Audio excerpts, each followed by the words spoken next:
J, 판단형과 인식형인데요. 이건 어떤 걸 의미하나요? 판단형과 인식형이 확실하게 다르다는 게 느껴지죠. 극과 극이라고 해도 과언이 아닐 정도로 너무 다르죠? 각 유형이 가지고 있는 강점이 있고요. 그 유형이 가지고 있는 강점이 효율적인 상황이 또 있습니다. MBTI의 마지막 지표죠. P와 J, 판단형과 인식형인데요. 이건 어떤 걸 의미하나요? 네, MBTI의 네 번째 지표입니다.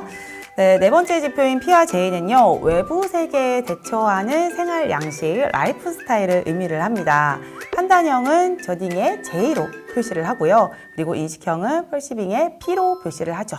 P와 J는 정말 극과 극이라고 해도 과언이 아닐 정도로 너무 다르죠? 맞습니다. 판단형은 계획을 잘 세우고 계획을 잘 지키려는 유형이고요.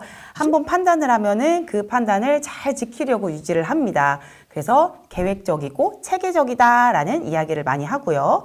그리고 인식형은 현재의 상황을 잘 인식을 해서 융통성을 발휘하는 유형으로 즉흥적이면서도 순발력을 발휘하는 특징을 가지고 있어요. 그리고 인식형과 판단형의 차이가 나는 상황 중에 대표적인 게 또 시험을 준비할 때가 아닌가 하는 생각이 들어요. 맞습니다. 판단형은 역시 계획에 따라서 움직이는 것을 좋아하기 때문에 미리 시험 범위가 어디까지인지, 그리고 내가 이번에 집중해서 공부를 해야 되는 것은 무엇인지 먼저 파악을 해서 계획을 하고 움직이는 편이죠. 오히려 마감일에 임박을 했을 때 쫓기면서 공부하는 것을 굉장히 싫어하기 때문에요. 미리 준비를 해서 계획해서 움직입니다. 반면에 인식형은요, 탄력적인 행동 패턴을 선호하기 때문에 시험날에 임박했을 때 벼락치기로 공부를 시작을 할 거예요. 맞아요. 저는 진짜로 시험 날이 임박했을 때 집중도 잘 되고 몰입도 훨씬 잘 돼서 대학교 다닐 때도 벼락치기로 공부를 정말 많이 했거든요. 판단형과 인식형은 상황에 따라서 더 좋아 보이는 유형이 있는 것 같습니다. 때로는 판단형처럼 계획적이고 체계적으로 행동하고 싶기도 하고, 아니면 또 때로는 인식형처럼 상황에 따라서 유연성 있게 행동하고 싶기도 해요. 인식형의 경우에는 판단형에게 어떤 걸 배울 수 있을까요?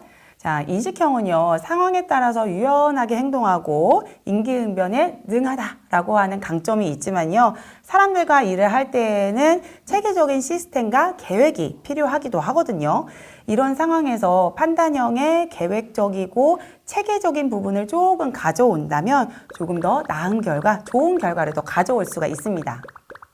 MBTI에서는 어떤 유형이 더 좋고 나쁨이 없는 만큼 서로의 좋은 부분을 배워 나간다면 나에게 부족한 부분이 채워질 수 있고 더 좋은 결과를 기대할 수 있겠네요. 맞습니다. 그래서 일을 할 때 나와 다른 유형과 함께 일하는 것이 중요한 이유죠. 더욱 시너지 효과가 또 나겠죠. 구체적이고 계획적이면 판단형, 즉흥적이지만 융통성 있는 건 인식형, 이렇게 정리할 수 있겠네요. 네, 맞습니다. 그래서 인식형과 판단형에 있어서도 어떤 유형이 좋고 나쁨이 없다라는 거 꼭 기억하시면 좋겠습니다. 좋습니다. 이 말씀 꼭 명심하도록 하겠습니다. 그럼 여기서 마쳐보도록 할까요? 강사님 고생 많으셨습니다. 고맙습니다.